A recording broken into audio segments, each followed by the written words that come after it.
Hello, my dear students, and a very warm welcome to all of you once again to this new session. तो आज इस series का ये छठा session है और आज जो हमारा फोकस होगा it will be algae. So will be studying about algae. और पहले मैं आपको ये इन्फॉर्म करूं कि ये जो सीरीज़ है ये डिटेल्ड सीरीज़ नहीं है क्योंकि हमारे पास टाइम कम है and we are targeting this KUET 2013 in the subject of botany. तो हमारे पास लगभग 30 दिन अभी हैं और हमें सिलेबस बहुत ज़्यादा कंप्लीट करना है, तो we are trying to revise as much as possible. तो यहाँ पे जो फाइन डिटेल्स है वो हम डिस्कस नहीं कर पाएंगे, बल्कि जो एग्जामिनेशन पॉइंट ऑफ व्यू से जो भी इंपॉर्टेंट पॉइंट्स हैं उनको हम डिस्कस करने की कोशिश कर रहे हैं. तो आज एल्गे पे हम फोकस करेंगे. तो बिफोर वी स्टार्ट मैं आपसे फिर ये शेयर करना चाहता हूँ कि हमारे पास एक व्हाट्सएप ग्रुप है और एक टेलीग्राम चैनल है जिनकी लिंक्स मैं डिस्क्रिप्शन में शेयर कर रहा हूँ, क्योंकि ये वो ग्रुप्स हैं जहाँ पे हम रेगुलरली स्टडी मटेरियल को शेयर करते हैं. जैसे कि एल्गे का जो स्टडी मटेरियल है वो हमने ऑलरेडी शेयर किया है व्हाट्सएप ग्रुप पे और टेलीग्राम चैनल में भी. और जो भी हम टेस्ट्स जो हमारी टेस्ट सीरीज़ है उसकी जो टेस्ट्स हैं वो भी हम उनकी जो लिंक्स है वो भी हम वहीं पे शेयर करते हैं ताकि आप अपनी परफॉर्मेंस को एवेलुएट कर पाओ रेगुलरली. तो चलिए स्टार्ट करते हैं आज का हमारा lesson which will be on algae.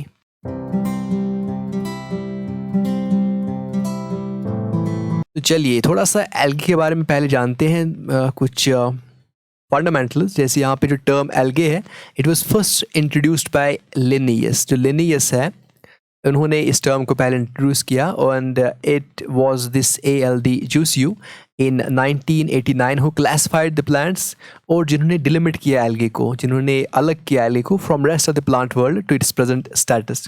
No algae क्या है, दे आर ऑटोट्रॉपिक. जैसे हमने फंगस में देखा था fungi all of them are heterotrophic because they are chlorophyll less, but algae जो है they do contain chlorophyll, that's why they are autotrophic and they are mostly aquatic, but certain members of algae are terrestrial as well. मतलब mostly aquatic होते हैं लेकिन कुछ members ऐसे भी होते हैं जो टेरेस्ट्रियल होते हैं.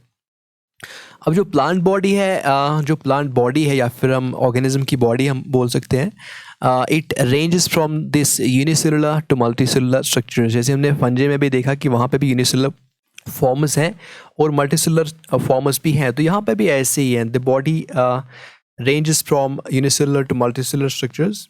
लेकिन यहाँ पे एक चीज़ है, जो हायर प्लांट्स है वहाँ पे वास्कुलेचर होता है, लेकिन यहाँ पे कोई वास्कुलेचर नहीं है, यहाँ पे कोई वास्कुलर सिस्टम नहीं है और बहुत ही कम डिफ्रेंसिएशन है. डिफ्रेंसिएशन हो सकती है लेकिन वो बहुत ही कम है. जैसे आप प्लांट्स में देखते हैं कि एक अच्छी डिफ्रेंसिएशन होती है into roots, into stem, into leaves, जो प्लांट बॉडी होती है, तो यहाँ पे आप ऐसी डिफ्रेंसिएशन नहीं देखते हैं. Now, there can be a single cell as small as 1 micron to large seaweeds. कुछ ऐसे भी ऑर्गेनिजम्स हैं जो सिंगल सेल के बने हुए होते हैं और कुछ ऐसे भी होते हैं ऑर्गेनिजम्स एल्गे में जो बड़े होते हैं. Like you have got these large seaweeds which can grow up to more than 6 metre, so they are also algae. तो अब वो ब्रांच है botany which deals with the study of algae, we call that algology या फिर phycology. सो जैसे हमने fungus की जो स्टडी करते हैं वी कॉल दैट माइकोलॉजी, तो एल्गे की जो स्टडी होती है we call that phycology. Now moving forward, तो यहाँ पे हैबिटेट की अगर हम बात करें कि ये जो एल्गे होते हैं ये रहते कहाँ पे हैं, so we have different types of algae based on their habitat. जैसे कुछ एल्गे होते हैं which are aquatic. No aquatic जो होते हैं they are kind of water loving, they reside और they dwell inside water or close to water. No, predominantly the algae are aquatic. जैसे हमने पहले ही बोला कि most of the algae they are aquatic and we can find them in fresh water growing in ponds, है ना. We can find them in pools, we can find them in lakes, rivers, tanks, etc. In brackish water we can find them which is unpalatable for drinking. तो ऐसा जो पानी होता है जो पीने के लायक नहीं होता है, तो वहाँ पे भी कुछ एल्गे ग्रो करते हैं और कुछ एल्गे ऐसे होते हैं which thrive well in this marine water, जहाँ पे सैलिनिटी जो होती है वो बहुत ज़्यादा होती है, तो वहाँ पे भी वो ग्रो कर सकते हैं. Now the commonly found fresh water algae जो हैं, we have got this Nostoc, we have got this Oedogonium. Fresh water algae have been reported from both tropical as well as temperate waters, and you can remember these examples. All of these are the examples of those algae which thrive in fresh water. तो अब ऐसे भी algae हैं which we call as aerophytes. No algae growing on the surface of leaves, कुछ ऐसे algae होते हैं जो ग्रो करते हैं सरफेस ऑफ लीव्स पे, या फिर बार्क पे, या फिर मॉइस्ट वॉल्स पे, या फिर फ्लावर पॉट्स पे, या फिर रॉक्स पे, या फिर फेंसिंग वायर्स पे। No we call them, they are grouped under this aerophytes. No based on habitat कुछ ऐसे भी एल्गे होते हैं which are called aerophytes. No these algae have adapted for aerial mode of life, aerial यहाँ पे है, so that's why we call them aerophytes, है ना। So they have adapted to this mode of life and they obtain their water supply from rain, से हासिल करते हैं अपनी वाटर सप्लाई, ड्यू से, या फिर जो एटमॉस्फेयर में जो ह्यूमिडिटी होती है। Now there are some examples, यहाँ पे भी इन एग्जाम्पल्स को भी आप याद रख सकते हैं। Then we have this one more type of algae. Now these algae grow in permanent or semi-permanent snow. मतलब ये ग्रो करते हैं कहाँ पे, परमानेंट या सेमी परमानेंट स्नो में, यानी ये स्नो लविंग होते हैं। And you can find them in snow capped this mountains, और you can also find them in this polar regions of the world, जहाँ पे स्नो होता है और जहाँ पे सर्दी बहुत ज़्यादा होती है। No these algae when grow imparts color to the snow, जैसे ये important चीज़ है कि कुछ एल्गे ऐसे होते हैं जो स्नो में रहते हैं and they impart some characteristic color to the snow. So these are some of the examples which impart color to the snow. जैसे ये Chlamydomonas nivalis है, it imparts this red color to the snow. तो वो snow जहाँ पे रहते हैं तो उस स्नो को ये रेड कलर इम्पार्ट करते हैं। Then you have these endozoic algae, no algae which grow inside the body of vertebrates और aquatic animals, या तो aquatic animals या तो vertebrate की जो body होती है उसके अंदर रहते हैं। That's why we call them endozoic animals, and endo means inside. Now they are called endozoic algae. जैसे for example you can see this Zoochlorella, so it resides in this Hydra viridis, या फिर Zooxanthella है, it resides inside the body of these water sponges. Then you have these epizoic. Now यहाँ पे भी zoic means animals and epi means on. Now many algal forms, they are known to grow on the surface of other aquatic animals. Endozoic वो body के अंदर रहते थे, लेकिन जो epizoic algae हैं they grow on the surface of the other aquatic animals, उनको हम epizoic algae बोलते हैं. Now these are some of the examples you can remember. उसके बाद you also have these epiphytic algae. Now epiphytic, epi means on and phytic means plants. Now these grow on other aquatic plants, मतलब जो aquatic plants होते हैं उनके surface पे रहते हैं and they are not host specific. For example अगर आप देखेंगे जो ये वाला example है आपका, it can grow on this Tetraspora and it can also grow on this Batrachospermum. Then you have one more group of these algae based on the habitat, we call them holophytic. Now these algae grow in waters with very high salinity, जिनमें salinity बहुत ज़्यादा होती है, उन waters में grow करते हैं, we call them holophytic algae. Now these are some of the examples you can remember. उसके बाद आपके पास और एक group of algae है, we call them parasitic. Now members of algae are known to live as parasite and semi-parasite on other algae as well as higher plants where they cause severe damage. तो वैसे algae जो होते हैं most of them as you already know they are these autotrophs. So हम ये assume करते हैं कि they won't act as parasites. लेकिन कुछ ऐसे algae होते हैं which do have this chlorophyll but still वो as parasites या semi parasites भी रह सकते हैं. जैसे आपके पास ये जो example है Cephaloros species की, it can cause a disease called red rust of this tea because it grows as parasite on these tea plants. Then you have some algae which live in these symbiotic associations. These are members of Cyanophycean algae. You can remember this. Cyanophycean algae जो होते हैं, they grow in association with several plants such as Nostoc जो है, it grows in association with Anthoceros और Notothylus और Blasia. ऐसी जो Anabaena है, Cycadaceae, it grows on the corallide roots of this cycas plant. या फिर जो Anabaena की जो species है, it can grow with Azolla in a symbiotic association. So they can form these symbiotic associations as well. और उसके बाद और एक group है algae का, we call them thermophytic or thermophytic. Now these algae, they grow in hot springs. They grow in hot springs. That's why we call them thermophytic, where the temperatures may go beyond 85 degrees Celsius. तो जहाँ पे जो temperature होता है वो बहुत ज़्यादा होता है, वहाँ पे भी कुछ एल्गे ग्रो करते हैं. No almost all thermophytic algae they are known from Cyanophyceae. तो ये जो साइनोफाइसी का जो ग्रुप ऑफ एल्गे है, almost all of them they are thermophytic algae. Now then you have this example Cyanidium caldarium. Now it grows in acidic hot springs.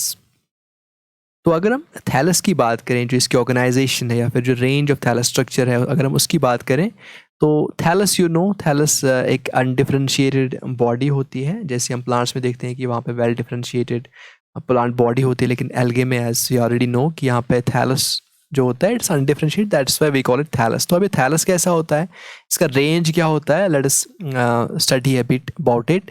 तो अगर हम range of algal thallus की बात करें, it varies from unicellular to multicellular form. जैसे हमने पहले ही कहा, it can be unicellular, it can be multicellular.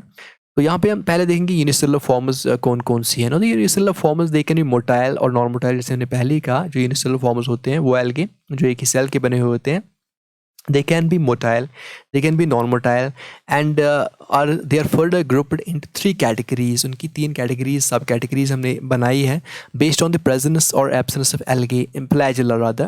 तो वो algae जो unicellular होते हैं, basically motile और non-motile, तो उनकी हमने 3 categories बनाए हैं based on कि उनमें flagella present है या नहीं है.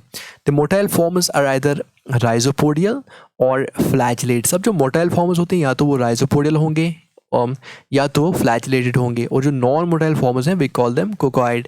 तो पहले देखते हैं राइजोपोडियल फॉर्म कौन सी फॉर्म होती है. तो जो राइजोपोडियल फॉर्म्स होते हैं, they lack this rigid cell wall and they have a naked protoplast. Cell envelope is periplasmic, soft, and permits extensive changes in shape and size of thallus. They lack flagella, उन्हें flagella नहीं होते हैं, and instead possess these cytoplasmic projections called pseudopodia और rhizopodia. That's why we call them rhizopodial forms. उनमें flagella नहीं होते हैं, but still they are motile.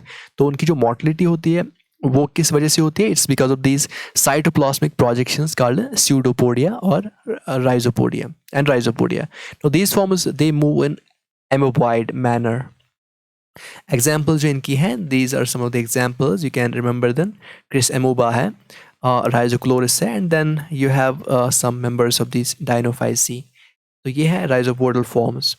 उसके बाद है you have these flagellate forms. Now the vegetative phase of many algae, this is motile and flagellated unicell. तो अब कुछ algae जो होते हैं they are motile because of these rhizopodia, and some other algae they are motile because of this flagella. Now flagella they may be 1 or 2 or many. तो एक भी हो सकता है, 2 भी हो सकते हैं, या उससे ज़्यादा भी हो सकते हैं. They can be equal or they can be unequal.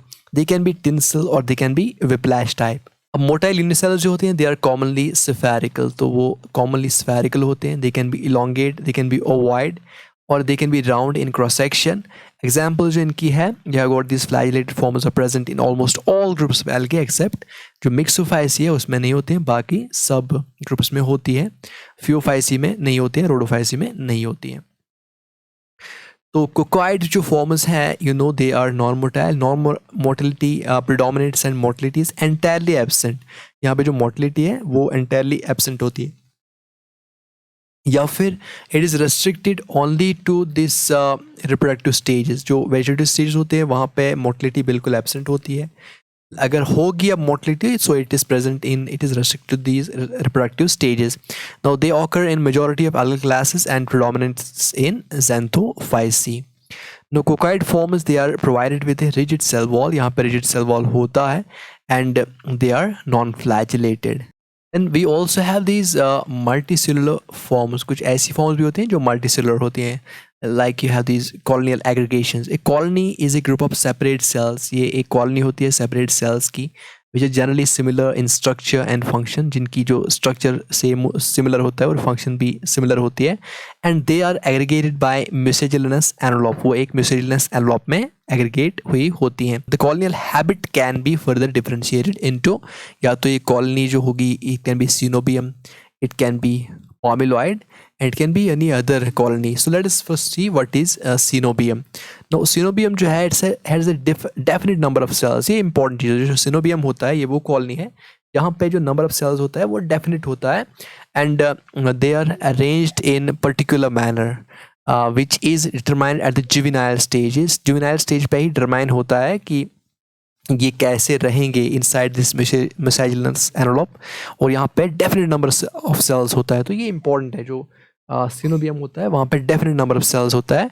And ये जो डेफिनेट नंबर ऑफ सेल्स का मतलब ये है कि it doesn't increase during it is subsequent growth. जो कॉलोनी की जो ग्रोथ होती है तो वहाँ पे सेल्स का जो नंबर है वो इंक्रीज नहीं होता है, even though the sales enlarge. हालांकि जो साइज होता है कॉलोनी का वो एनलार्जमेंट ऑफ सेल्स की वजह से होता है, लेकिन वो नंबर ऑफ सेल्स बढ़ने की वजह से नहीं होता है, क्योंकि यहाँ पे नंबर ऑफ सेल्स डेफिनेट होता है.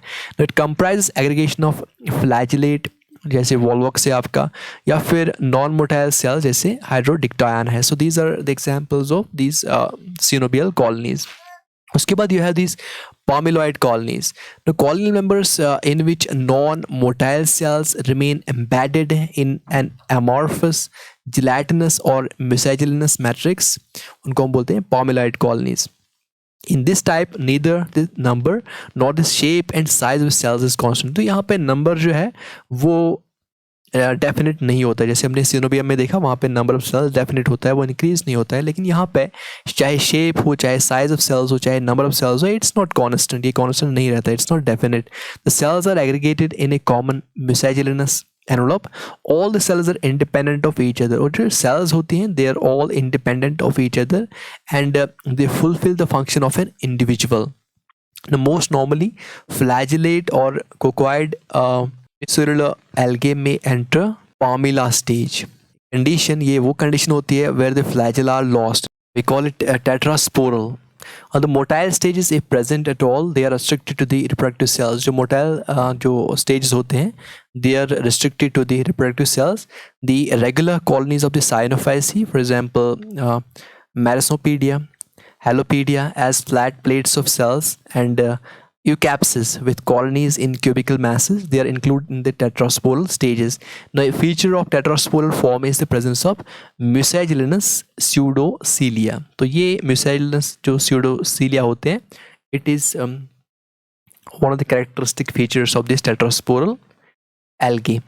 उसके बाद you have these dendroid forms. Now, these cells are united in a branching manner. Branching manner यहाँ पे आपको इंपॉर्टेंट याद रखना है, जैसे ट्री में ब्रांचिंग होती है, that's why they are called dendroid. By localised production of mucilage at the base of each cell. Whole colony looks like a tree in habit. तो ये जो कॉलोनी होती है it looks like a tree in habit and that's why we call them dendroid. The example जो इसकी है it's क्रिसोडेंड्रॉन. उसके बाद you have got these rhizopodial colonies. The cells of rhizopodial colonies, they are united through rhizopodia, as in this ये कुछ complex names है, so you have to remember them and you have to find your own ways to pronounce them. उसके बाद you have these filamentous forms. No, filaments they are formed when vegetative divisions occur in a transverse plane. जब vegetative divisions जो होते हैं वो transverse plane में होते हैं तो it forms these filaments.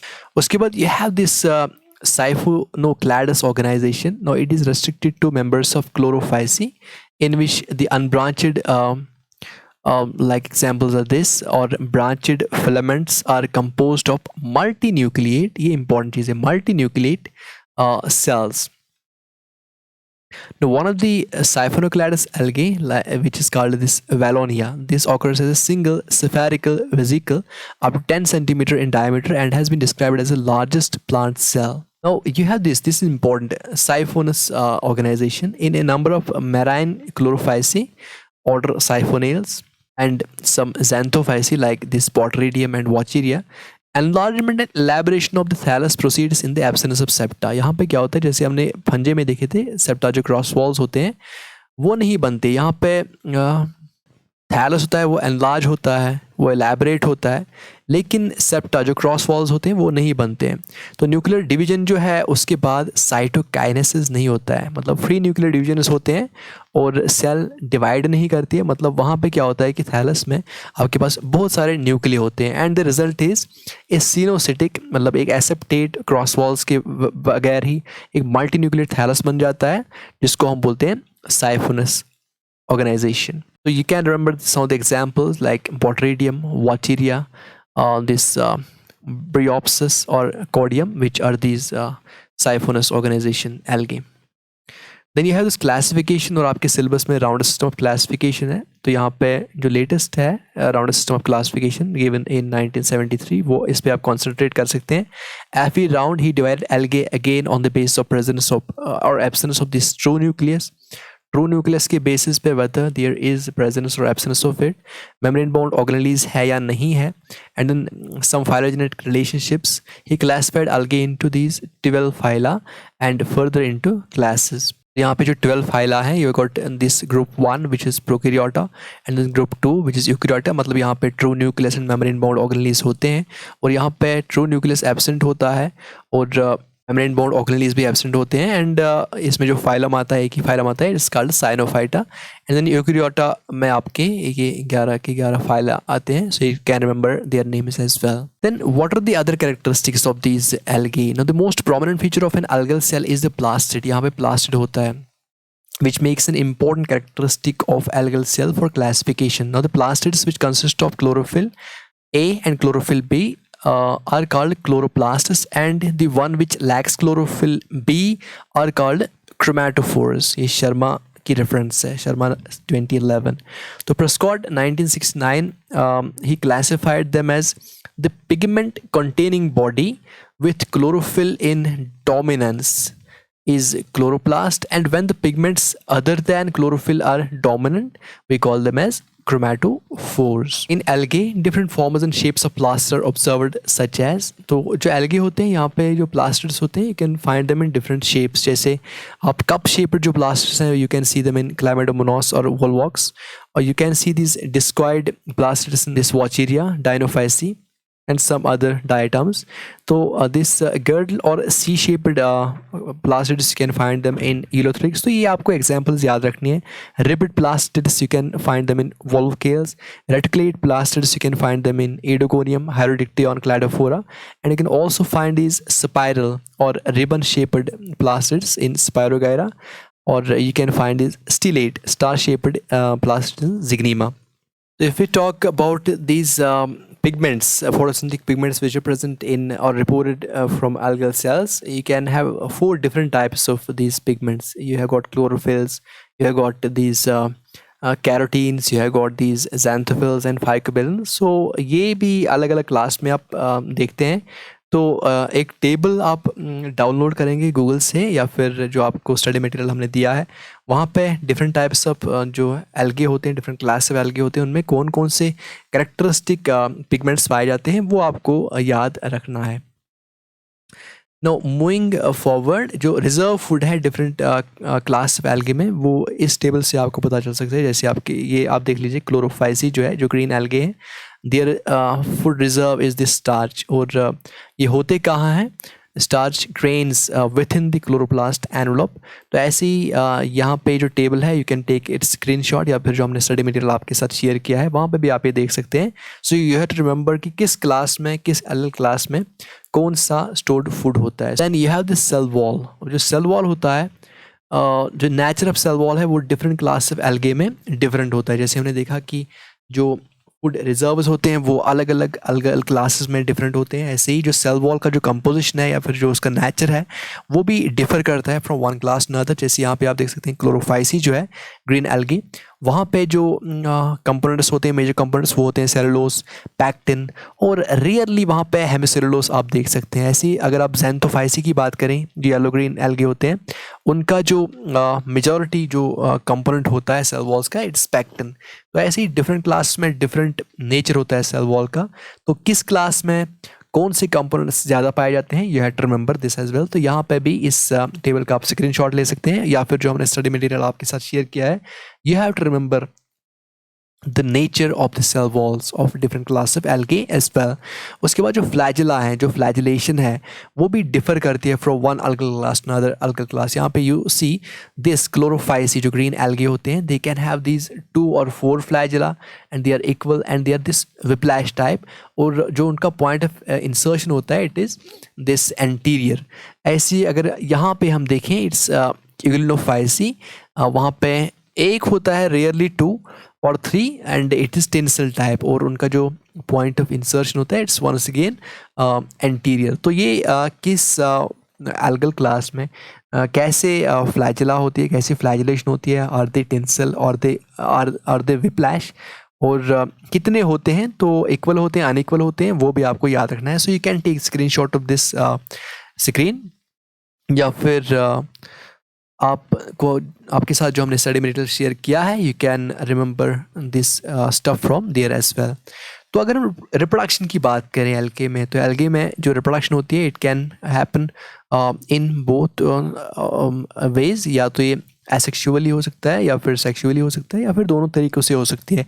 और the asexual method of reproduction it includes reproduction by means of this vegetative methods and reproduction by these spores. The different methods of reproduction in algae are discussed below. अगर हम vegetative की बात करें, यहाँ पे budding की वजह से हो सकता है, जैसे प्रोटोसाइफन से हो सकता है, सेल डिवीजन की वजह से हो सकता है, जैसे क्लाइमेडोमोनास में होता है, या फिर फ्रैगमेंटेशन हो सकती है which is a kind of vegetative propagation in algae, Spirogyra, Nostoc, Oscillatoria में होता है। Adds this vegetative propagation we have this true asexual reproduction, जो कुछ स्पोर्स की वजह से हो सकती है। So one of the kinds of spores is these akinetes. Now these are thick walled spores. जो एकाइनिड्स होते हैं they are the thick walled spores with abundance of food reserve. इनमें फूड रिजर्व जो होता है वो अबंडेंट होता है। तो they withstand the unfavourable conditions and they germinate on the onset of favourable conditions. Unfavourable conditions को ये सर्वाइव करते हैं, और फिर जब फेवरेबल कंडीशन आती हैं दे जर्मिनेट। तो एग्जाम्पल्स एकाइनिड्स कहाँ बनते हैं? नोस्टॉक में बनते हैं, ग्लेयोट्राइकिया में बनते हैं, यूलोथ्रिक्स में बनते हैं, क्लाइडोफोरा में बनते हैं, this one more example Pithophora. Then these are one more type of these spores, we call them as artospores. Now during unfavorable conditions, protoplast जो होता है inside the sporangium, it divides and it forms spores which are identical to parent plant and we call them as autospores. तो unfavourable conditions में भी ये भी produce होते हैं, और यहाँ पे क्या होता है, जो स्पोरेंजियम होता है उसका जो प्रोटोप्लास्ट होता है इट डिवाइड्स, वो डिवाइड करता है और वो स्पोर्स बनाता है। स्पोर्स होते हैं they are identical to the parent plant, और इन्हें हम बोलते हैं ऑटोस्पोर्स। और द ऑटोस्पोर्स जो होते हैं दे आर नॉन मोटाइल, ये इंपॉर्टेंट है, they are non motile, they are thick walled and they are abundant in food reserve. जैसे हम एकाइनिड्स में देखते हैं कि वहाँ पे भी फूड रिजर्व अबंडेंट होता है, और यहाँ पे भी जो फूड रिजर्व होता है वो अबंडेंट होता है। और जो एग्जांपल्स हैं इट इज़ सेनेडस्मस या फिर क्लोरेला, जहाँ पे आउटस्पोर्स बनते हैं। उसके बाद you have this planospores. Now they may be formed singly और by the repeated division of the sporangium of the parent plant during drought unfavourable conditions. और एग्जांपल्स क्या है? Ulothrix. Corpospores, another type of spore which is found in algae.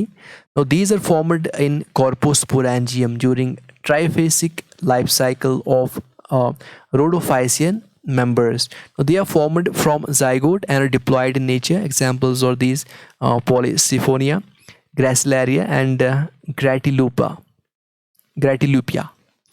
तो यहाँ पे कार्पोस्पोर्स बनते हैं, तो एंडोस्पोर्स भी होते हैं यहाँ पे जो बन जाते हैं।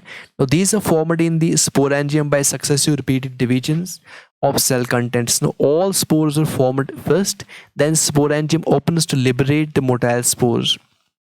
For example, this Dermocarpa clavata. Now zoospores भी यहाँ पे बनते हैं. Now these are the motile and naked spores known as zoospores are formed here in certain algae. Now they may be haploid or diploid and are formed in zoosporangium. Now zoospores of Wacheria, they are known as synzospores as they are multinucleate and multiflagellate. Zoospores may have 2, 4 or many flagella. 2 भी हो सकते हैं, 4 भी हो सकते हैं, या फिर उससे ज़्यादा भी flagella हो सकते हैं. Like you have these biflagellate zoospores. You find them in Chlamydomonas or Ulothrix. उसके बाद जो सेक्सुअल रिप्रोडक्शन होती है, sexual reproduction has been report from all members of algae except Cyanophyceae. Cyanophyceae को छोड़ के बाकी जो भी क्लास ऑफ एल्गे हैं वहाँ पे आप सेक्सुअल रिप्रोडक्शन देख सकते हैं। In sexual reproduction two opposite mating types या फिर गैमीट्स जो होते हैं they fuse to form a zygote, वो जाइगोट बनाते हैं। Depending on the structure and behaviour of fusing gametes it can be classified as isogamy or anisogamy or ogamy or autogamy. So you have got 4 different forms of this sexual reproduction. Now isogamy में हम क्या देखते हैं, in it यहाँ पे हम क्या देखते हैं, जो फ्यूजिंग गैमीट्स हैं they are isogametes. Iso means similar, that means they are morphologically and physiologically similar. जैसे आपके पास क्लैमिडोमोनास है, यूरोथ्रिक्स है, तो यहाँ पे जो गैमीट्स होते हैं, जो फ्यूजिंग गैमीट्स होते हैं, जो डिफरेंट मेटिंग टाइप्स के होते हैं, they are physiologically and as well as morphologically similar, that's why we call them isogametes. उसके बाद you have this anisogamy. In it the fusing gametes are anisogametes. Anisogametes का meaning they are dissimilar, that is they are morphologically and physiologically not similar and they are different. ये different होते हैं both morphologically and physiologically. No in some algae physiological anisogamy has been reported where the gametes are morphologically similar but physiologically different. अब physiological anisogamy क्या है, ये एक सब type है एनाइसोगैमी का। यहाँ पे मॉर्फोलॉजिकली सिमिलर होते हैं गैमीट्स लेकिन फिजियोलॉजिकली डिफरेंट होते हैं, so we call it physiological anisogamy. For example you can see it in Spirogyra. तो जो एग्जांपल्स और हैं, क्लैमिडोमोनास ब्राउनी है where you find this anisogamy. जो फ्यूजिंग गैमीट्स होते हैं they are morphologically as well as physiologically dissimilar. उसके बाद you have this oogamy. Now it is an advanced type of sexual reproduction. ये advanced type of sexual reproduction है which we find in algae and it has been observed in higher plants and animals too. Now in algae usually the male partner is motile. जो male partner होता है या फिर जो male gamete होता है it's motile और जो female gamete होता है, जो female partner होता है it's non-motile with exception in rhodophysi. Rhodophysi में क्या होता है, exception है, यहाँ male partners जो होते हैं they are two non motile, वो भी नॉन मोटाइल होते हैं, लेकिन in majority of the cases we find कि जो मेल पार्टनर है फिर जो मेल गैमीट होता है इट्स मोटाइल और जो फीमेल पार्टनर होता है या जो फीमेल गैमीट होता है इट्स नॉन मोटाइल। तो in algae the male antherozoids are formed in antheridium and female gametes जो हैं they are formed in oogonium. No the examples जो हैं यहाँ की, तो यहाँ पे आप क्लैमिडोमोनास की एग्जाम्पल दे सकते हैं, ईडोगोनियम, कैरा, पॉलीसिफोनिया या पॉरिफेरा स्पीशीज़ की एग्जाम्पल। उसके बाद यू हैव दिस ऑटोगैमी।